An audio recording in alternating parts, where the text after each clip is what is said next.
Alrighty. Kiid Oddity. That's how you would like to be addressed, right? Yes, sir. Yes, sir. Okay, so you know what the number one question is? How'd you come up with the name Kiid Oddity? Man. Or the inspiration behind it? Yeah, so Kiid Oddity, I knew I wanted two names. I wanted two names because I just like the way it sounded. I like the way it looked. But I didn't know what two names to put. So I was randomly throwing out names, and I knew that when I heard Kid, I was like, that sounds tight. Mm-hmm. I knew I wanted Kid something, Mm-hmm. so I wanted it to be different. And I think I literally looked up the word different, and Oddity came up, and I was like, oh, that's tight, because that would represent me being different, Right. and especially in the music industry that I want to be in. Mm-hmm. I look different. I feel like I sound different, so I was like, that's perfect, Kiid Oddity. But I thought when I wrote it down, I wanted it to look cool, and it didn't look cool. So I added another I in the Kid. It made it look a little bit more. In it, yeah. So did you add two I's into the Kid and the Oddity part, or? Nah, Oddity I left the way it's spelled, and then added Oddity, right? Yeah. Mm-hmm. Okay. And then I just added another I to Kid, and I just thought it looked great when I wrote it down. It looked great when, on SoundCloud, people used to put because I want to be a producer too. I'm a producer as well, so I would see that it said prod dot. And then I had to make sure that prod dot Kiid Oddity looked fire too. So that's the best part about it. About how long do you think it really took you to come up with that name though, from start to finish? Like when you started thinking about it to the minute you knew you had months. the name. It was 3 months, and I was constantly every day just It was always in the back of your head. I was every day I'd go wake up and what could my name be today? And then that one day it just clicked, Kiid Oddity. So it's a good name. I like the name. Appreciate So congratulations on the album drop. Thank you, man. So I want to say congratulations to that. I gave it a listen. I'm not so sure if you're a fan of comparisons or not. The first resemblance I seen, just right off the top of my head, was like a Russ type vibe. Mm-hmm. Is it somebody who could have inspired you along the way? Oh, for sure, 100%. Favorite song by Russ? Favorite song, First song that you could think of? First song I can think of right at the top of my head is probably his newest one. One of his newer ones called what is it called? Begging You. Mm-hmm. It's off an album that he dropped last year, but yeah, Russ is one of my heavy inspirations because when I first started making music seriously, I had a really good friend of mine who was helping me produce, and I just thought he would be the producer and I'd just be the artist. Right. And then he was like, yo, you gotta check out this new guy coming up. His name's Russ. And then he was like, dude, he makes everything by himself. And I was like, oh, dang.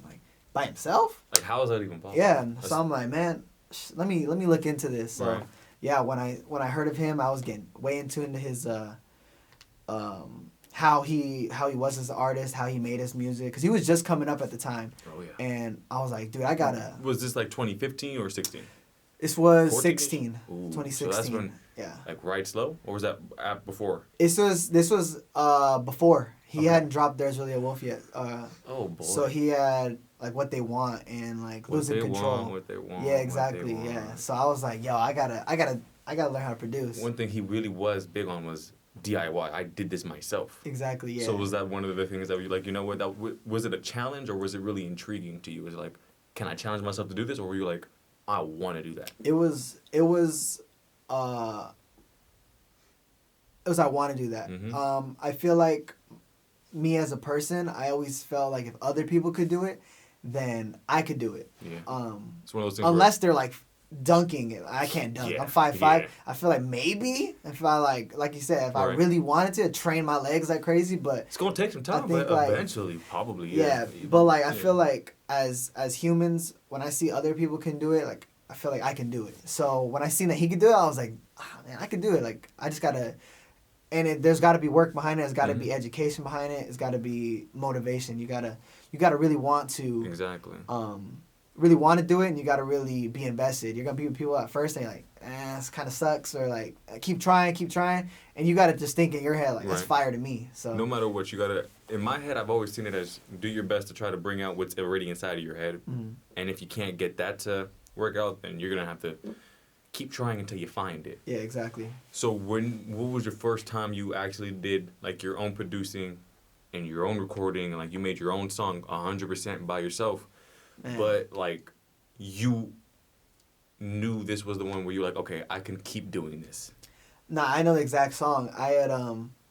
Like one day it clicked on the beats. I just watched a tutorial on like how to make a beat, and that day I felt like I was the best producer ever. So that week I had made like 20 beats, and I just took one and I was like, I gotta throw my some tag on there that says Kiid Oddity, and I gotta make a song to it. And I did that, and I had recorded something to it and put it on Twitter, and it got like over 100 likes, and I was like, in my head I was like, that's tight, because I made the whole thing. Like I didn't take a beat off YouTube. So that's when I was like, for sure, I gotta drop this song, and now I'm gonna be known as a producer / artist. Like I remember it's called Rob on My Soul. It's on my SoundCloud. Okay. But I knew that was when I can do this. Like I was about to say that. That's when you figured out, okay, this is definitely something I can. Yeah, I can be a producer artist. Yeah. What's the biggest challenge that comes with that? The biggest challenge, I feel like I don't have a challenge with it.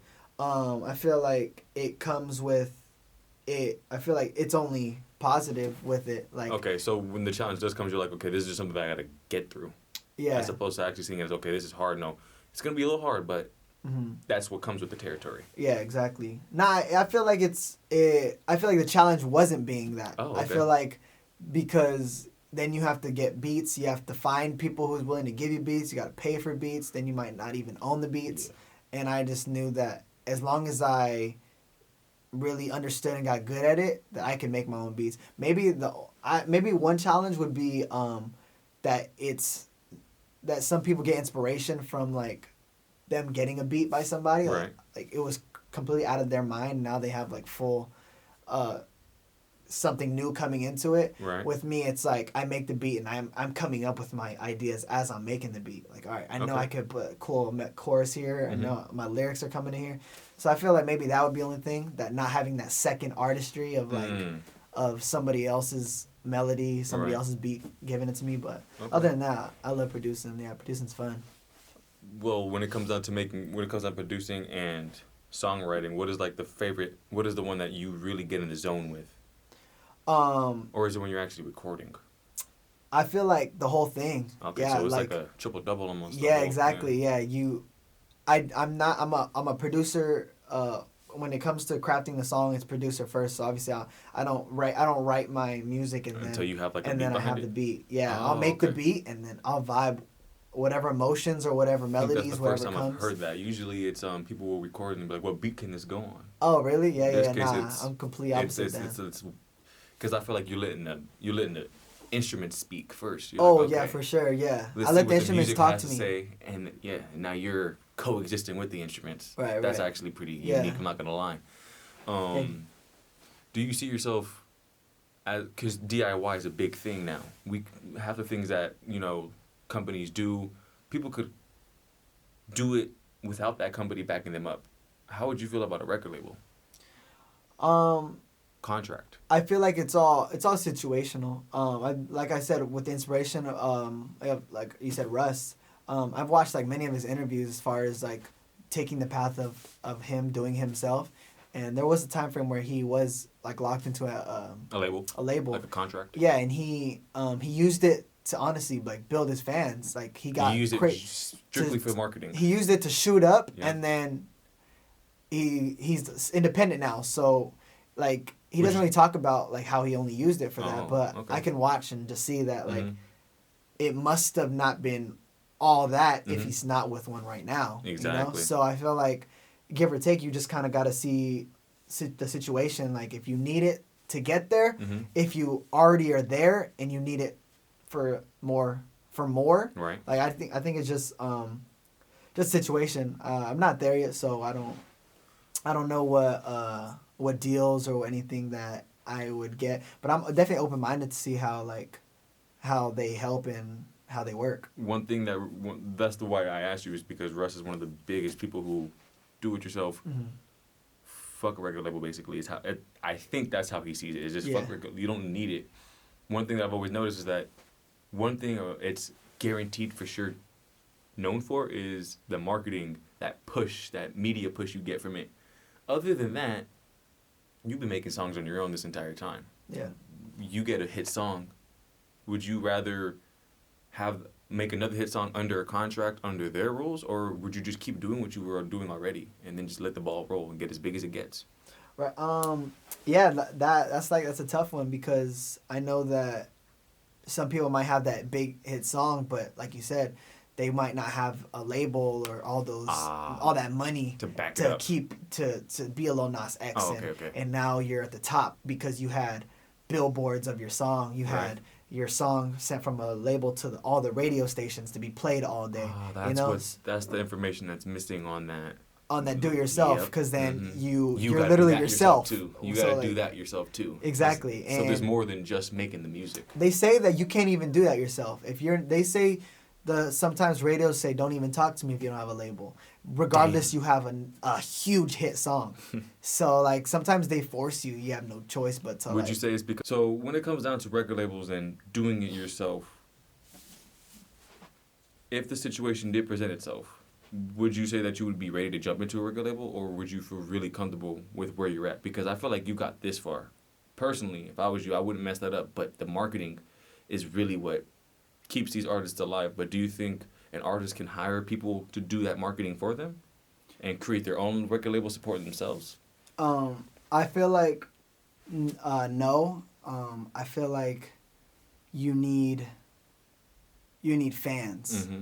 Like I feel real like, fans. You need that blow up song. So like, and then you might be able to do that. But I feel like if you're at like say my level, you would not want to hire like a whole bunch of people to do that for you, and pay them like high you know. So like I feel you would have to be big already with fans, and then decide if you want to do that. Now have your whole team like have a following, you know, or you go with the label and let them do all that for you. So I feel like like you said, at my point, I got this far. I feel like my process right now is to just keep accumulating fans. Like, like I don't even think about the label or any of that. I think just like you just think about making keep music, being a social media presence, find those hit video hit songs that just keep getting my level up to the next. So I get you. Yeah. While you were creating, how long have you been making music? So I've been this level. At this level, yeah. So I've taking music seriously. I probably have been doing it for 4 years. 4 years. 19. I was 19. Yeah, I'm 23 now. So 4 years. But music has been in my life since I was a baby. Oh yeah. Yeah, I even took like choir in high school and. Can you remember your earliest, like memory of music? Yeah, so my dad he used to be a rapper too. Okay. So growing up, I just remember always going to his shows. Like he would perform like backyards or like do some concerts, and I would just always be there. Like he would bring me up on stage sometimes. Yeah, so like music was always something like I thought was just in general in life. Like I just felt like it was so important. Like just because my dad, the person I looked up to, like wanted a professional career in it. So I guess it always instilled in my brain that like, I was destined to be in music. Be a part of this, yeah. So pretty young, and then I just always like, and this studio he's always worked at. So the studio I would always come here and we just record anything. We just get like these little goofing mics. around. Yeah, just goof around, just record. Anything saved? Like from like 13-year-old, 10-year-old Mark maybe? Not saved, but there was a lot of recordings. There might be somewhere you might find something, but maybe one of these days. Yeah, might find it on the files. But within those 4 years of you making music at this level, when it comes down to the people you've done it with, what was did you ever have to like handpick? I'll ask this person, or the people you work with. Has it always came naturally, or was it something that you had to look out and like, I'm gonna go work with this person, or was it always like, me and this person see eye to eye. I really want to work with them again, and it was just natural after that. Like music or like making music, anything to help you make your music. Anything to help that creative process. So right away, yeah. So the day I just started taking music serious, the first thing I thought I was producing, but not my end, like what I said earlier. I wanted a producer. Okay. So I knew I had a music friend Mm-hmm. that I had met in choir back in high school, and I knew he was smart on the keys. He was a piano player, so I had hit him up and I was like, "Yo, I want to take music serious. Like, do you take music serious?" And he was like, "Yeah, yeah." And I was like, "Let's team up. Mm-hmm. I need a producer, and I feel like me and you invest our money and we can build a studio. I'll get you the equipment that you need, and you could pitch in, but I'll pay for mostly everything. Right. You know, I want you to I'll be take involved care of with it. me. I Yeah, just I'll need take the care help. of it. Exactly. I need like the creative help. Yeah, and he was like, "Yeah, let's do it." So we bought some machines, we bought some pianos, we bought the computer, the interface, all the stuff that you need for a studio, and we locked in. And when I got it, the producing thing was hard on both of our sides, figuring it out. But that time when I told you I figured it out is when I taught him everything that I knew for him to run with it too. So he got it as soon as I got it. Right. He just needed me to help him get it. Right. So so me and him, we put out a couple songs together, and that's when I started being taken more serious locally as an artist. And other than that, I didn't really work with anybody else. Right. It was basically like I'll hop on a couple features, but other than that, it's just you're focused on building your craft. Yeah, first. just right. build work. Like if there were people who hit me up for verses, I would hop on them. Oh, But okay. other than that, I kind of just basically just did everything, like worked by myself. yourself. Yeah. Right. Mm-hmm. So when it comes to that trailer that you shot, what was your favorite thing about shooting that trailer? Because like I said, that was pretty impressive for your guys' first trailer. So what was like the moment you knew, okay, this is really working. This is really gonna look good. Yeah. So my homie Chris, we had he was getting involved with videography, and I knew that like I would always talk to him about like, yo, like we gotta shoot some stuff, and he was in school at the time, so he was just like, yeah, whenever we get a chance to, like, I'm down. Like, that's my boy, so he always like, I'm down. And then when he got out of school, it was like bro, let's lock in, like let's get some videos, and he was like, yeah, heck yeah, let's do it.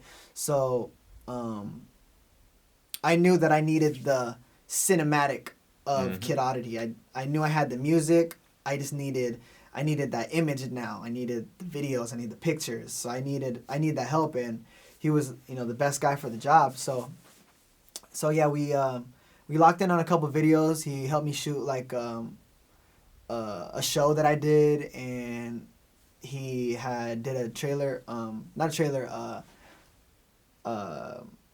like a little music video type thing for a beat I made, and then so then I came to him for the idea for the trailer. I was like, yo, I wanna gas up my album. I want people to take it serious. So I need like that high quality like video. So I gave him the ideas, and he came up with everything, and we went to the studio, and he helped me order like the clothes that we had to get for it, and so we went to the studio, shot it there, and he went and edited it like a couple days, and bam, it was solid. It was ready to go, and we got a lot of feedback on it because most people don't like they don't like to like watch things that aren't very entertaining to them. So I could see how that video could not be. People see at first like, I don't really care to watch this, but right. I got a lot of feedback on it. A lot of like, yo, this is quality is good, What's the first thing that I noticed about it was that it was very eye-catching. And that's one of the most important things about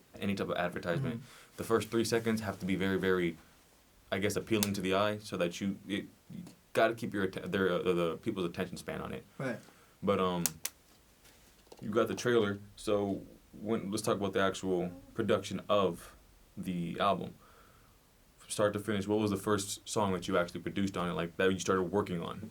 Yeah, so I have a song on it called "Waste No Time Interlude," and that song I had made the beat, and I was like, oh, so like at the time I was listening to like Joe G, like Drake type, right. like ambient, like reverbic like I wanted it to sound like very like dark kinda, but not dark, but just like a dark sound. And I made Waste No Time. I made the beat and I laid the lyrics down. And I knew that I was like, oh yeah, so I gotta make an album after this. Like this song's tight. I want to make like a whole project like towards this.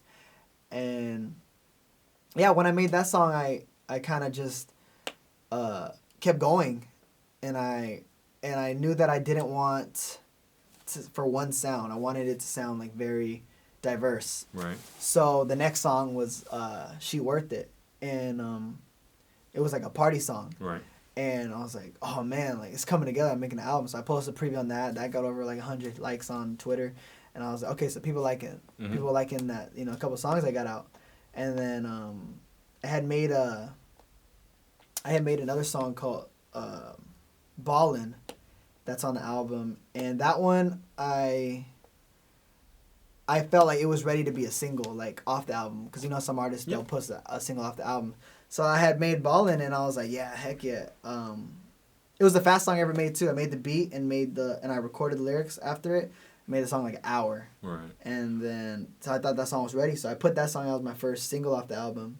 How many tracks are on it exactly? 9. 9. Out of those 9, which one do you know you were really, really, like really in your bag with? When you heard the finished product, you were like, this is my favorite, like your personal favorite off the track. What song? Like, I probably would say Amazing. Right. Amazing.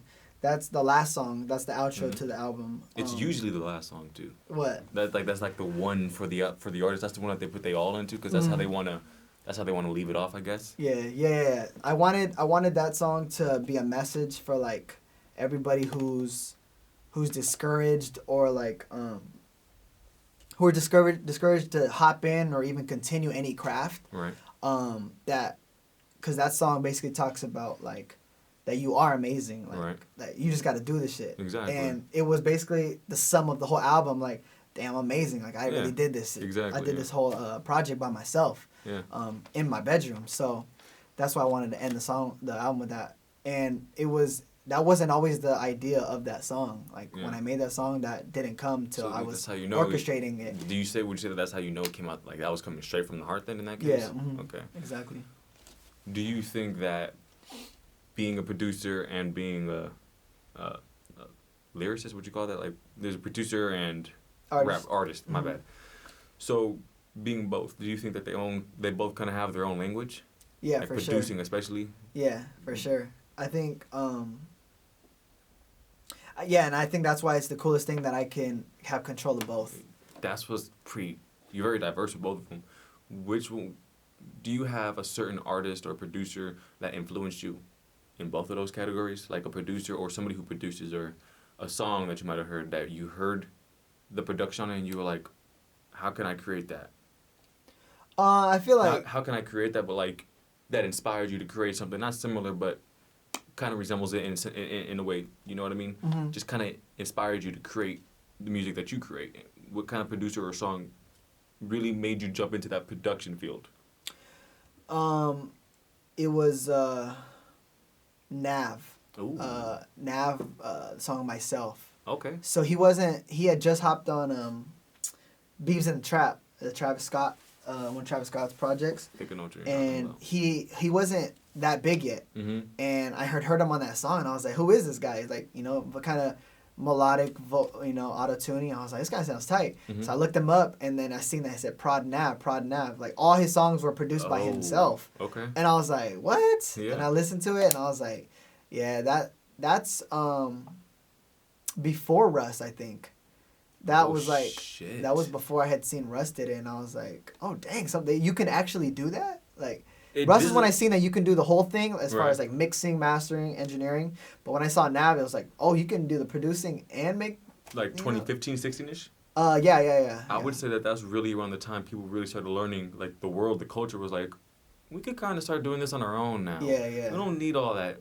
Give me the tools and I'll make it happen. Exactly, yeah. Now for the artist, what artist was it that really inspired you to make the music you make right now? Like, is there a number one or is there a few? There's a few. I get a lot of inspiration every time I listen to any artist. I always think like how I would change it, how I would sing it, how I'd rap it, how I would hop on it as well. I have a lot of inspirations. My number one probably be Drake, of course. Yeah. Number two is like Juice WRLD. I feel like I like to hop into like his realm because he is a vocalist. I was about to say like, lyrically or vocally, because he could really spit some shit. He could spit. He kind of has, but he got real the vocals. good vocals too. Yeah. Kind of like Trippie Redd, you know. Yeah, so those guys like were Lil Uzi, like they were like, I felt like I was trying to fit into like their pocket as far as when I was starting out, but I also wanted to like expand to like a Russ to be like. You could hear my vocals clear. Like, you don't have to hear like the auto tune, you know, which is a flex on its own self because a lot of people gonna be like, oh, auto tune, yada yada yada. But like auto tune sounds cool at this point, like it's part of the culture now. But if you're good enough to not use auto tune, exactly, yeah. That's what's so good about I think it. that was the coolest thing about me being very open to actually having my natural vocals compared to like everybody just throwing auto tune on it and then. Oh damn! They could sing like I actually have to put my real vocals like into my songs. I have to actually sing. Exactly. Like, can you actually perform at that octave that you're singing in the song? So and I make sure that every song that I have that I can. You know, you don't want to see at a show and they're singing like the song is heavenly vocals, but the guy's like. Yeah. He can't match that. He can't match that. And I'm like, that'd be cool if he could, you know? Damn, like a Roddy Ricch, you know? Yep. Yeah, he can actually sing in those octaves that we're hearing right now, like production, like after production. Right, exactly. Raw versus after production. Exactly. No, that makes sense. So, can I get like a top 3 artists and top 3 producers? Yeah. So probably Drake, Juice, like as like inspiration. All time. Oh, like all time. Your personal favorite. That's the only personal question I'll ever ask. Oh. Just to see the top 3. Top 3 artists. If you want to make it easier, we can go one old school, one from the 2000s, and one from now. Nah, I mean, I think like my favorite top 3 artist is probably Drake, XXX, and Juice WRLD. Yeah. So these were my closing statements. Any shout outs you want to give anybody for helping you create the album that you created, or was was it like it was 100% all you two, like creating the album? Is like as far as like the music. Yeah. Yeah. So the music was all like on me. Like I had no other help at all. What was the hardest part about you creating that entire album? The hardest part of me creating the entire album was probably just that because it's myself, I only wait on myself. So it's like if I don't have the motivation to do it, then it ain't happening. It's not happening. Which is good because as a creator, you have to be motivated when you're making it. Because if you're not feeling it, you're most likely not making the content that you're looking to make. Yeah. So that's what's good about not doing it. But then there's times where you feel like those slumps could be like days, weeks sometimes for some people. Months for me. Shit, I wouldn't even want to be there. But when it comes down to everything else about the album, any shout outs that you want to give out to anybody? Yeah. So like for my cover art, my homie Alex, he's another photographer I've worked with before.